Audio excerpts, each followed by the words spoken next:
happy ka dyan, ha? May date kami ni Ricky this weekend. Wow, congrats. Niyaya niya na ako. Fine dining. Alam mo, Nick, naririnig ko na kung paano niya sasabihin yung, Tina, will you be my girlfriend? Ano, sasagutin ko na ba? Ikaw? Halos lapain mo yung Ricky na yan, tapos ngayon napatunayan mo na hindi pala siya torpe, magpapakipot ka pa? Nick! Iba ka talaga. I have to take care of my dignity. Alam mo, I knew it. Mula nung pumasok siya sa FX group natin, I knew that one day, magiging kami. Ang swerte mo talaga. Tandang-tanda ko pa. Nung unang beses niyang binuksan ang pinto, kitang-kita ko ang buong kagwapuhan niya. Blue long sleeves. At napakabango. Naku, dapat ko pala siyang tanungin kung anong ginagamit niyang pabango. Bibili ako at gagawin kong perfume ng kwarto ko. Ipapabango ko sa unan ko. Tapos, nang tignan niya ako, halos matunaw ako. Alam mo kung hindi lang madumi yung floor ng FX, sigurado lumuhod na ako dun sa harap niya. Tila-tila lang po. Ako kayo. Ate, yung order ko? Yes, sir. Yung order ko po. Dalawa na? Dalawa. Dalawa. Ako din. Bigyan niyo si ma'am ng ulam. Dalawa. Salamat. May sukli ka pa, sir. Ano ba kasing ginagawa natin dito sa baba? Meron namang cafeteria sa taas. Bakit? Sinasama ba kita dito? Uy! Ano kaya yung susuot ko sa date namin? Gown. Magsuot ka ng gown.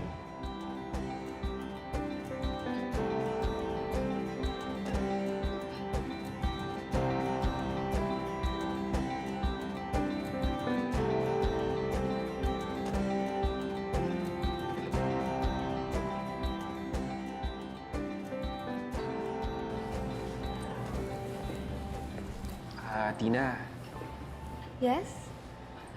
kaibigan naman tayo, di ba? Oo naman. Bakit? May gusto sana akong sabihin sa'yo eh. Pero tingin ko magagalit ka. Ayoko naman masira yung pagkakaibigan natin. Ano ka ba naman, Ricky? Magkaibigan tayo. Ang magkakaibigan, sinasabi ang lahat sa isa't isa. Sige, ito. Yes? Tina,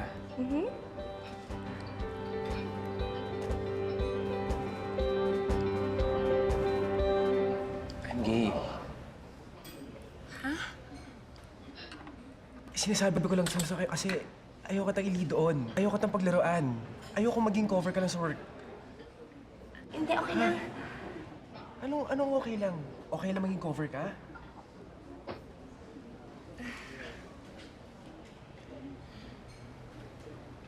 May boyfriend na rin ako. In fact, actually nasa labas siya. Sinusuportahan niya ako eh. Alam niya nahihirapan ako sabihin sa'yo ito eh. Sabi pa niya, take all the time we need. Maghihintay lang siya sa labas. Papakalala kita. Ha? Bakit? I mean, hindi na. Tina, sige, pakalala kita. Ricky, thank you for inviting me for dinner. But I have to go. Ha? Kailangan ko na talaga umalis. Tina! Sige, bye! Oh, wait!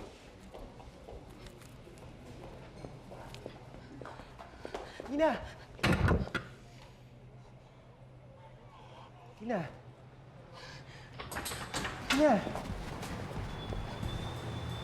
Tina! Tina! Tina! Taxi! Tina! Tina, halit ka namin ni Fred. It's okay. No, really. Tina, sorry. Hatid ka It's namin ni really Fred. okay. Tina! Kuya, sa Fairview tayo, pakidali. Ma'am, pasensya na. Garahe na po ako eh. Eh, bakit ka tumigil? Ma'am, padagdagan na lang po ng 100. Okay lang ba? Kuya naman, o pati ba naman ikaw, lulukuhin mo ako? Pasensya na ho. Nagtatrabaho Sige na, lang. sige na, sige na.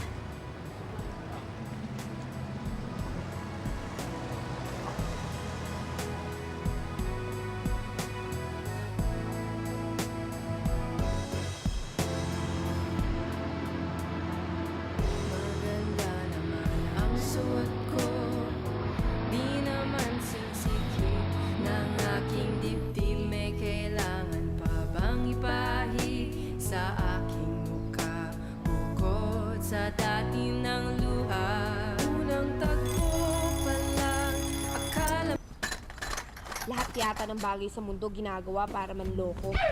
Pati araw manloloko eh. Mas maganda pa ang panaginip mo. Tapos, matutuklasan mo pang hindi naman pala nakakapagpaputi ang deodorant na ginagamit mo.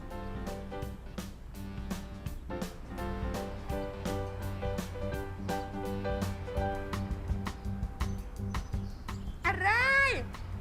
Yaya, ang init naman ito. Hindi mo sinabi.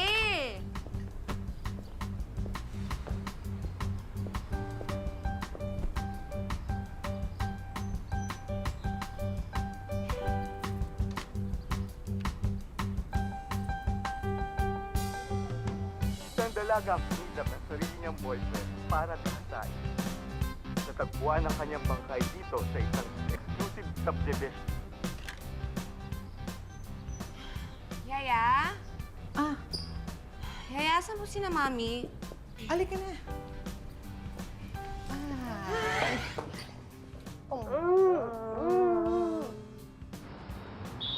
Pati pulis, hindi mo na mapapagkatiwalaan. Imbis na lapitan, lalayuan mo pa.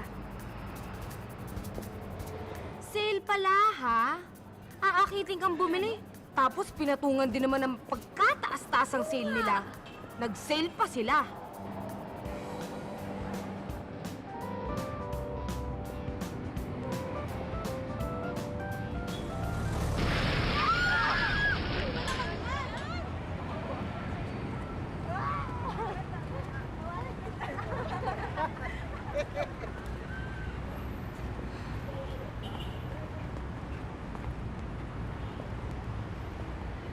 Anong nangyari sa'yo? Nabasa ako. Tinitingnan ka ng mga tao. Akala siguro nila kung sino kang balyu. Bakit ganun, Nick? Bakit? Bakit ganun? Anong nangyari sa'yo sa date mo kagabi? Bakit ba palagi na lang bading ang napupunta sa akin? Wala na ba akong chance magkaroon ng boyfriend? Mabait naman akong tao, ah. Bakit ba kasi ang daming bakla sa mundo? Ayos na yan. Kaya mas gusto ko yung mga bakla na nagdadamit babae. Nagme-makeup, nagsusuot ng blouse, palda, heels. Nakikipagkumpetensya sa aming mga babae sa pagpapaganda. Mas okay na sa akin yun, kahit mas maganda pa sa akin ng mga bakla. At least kilala ko kung sino sila.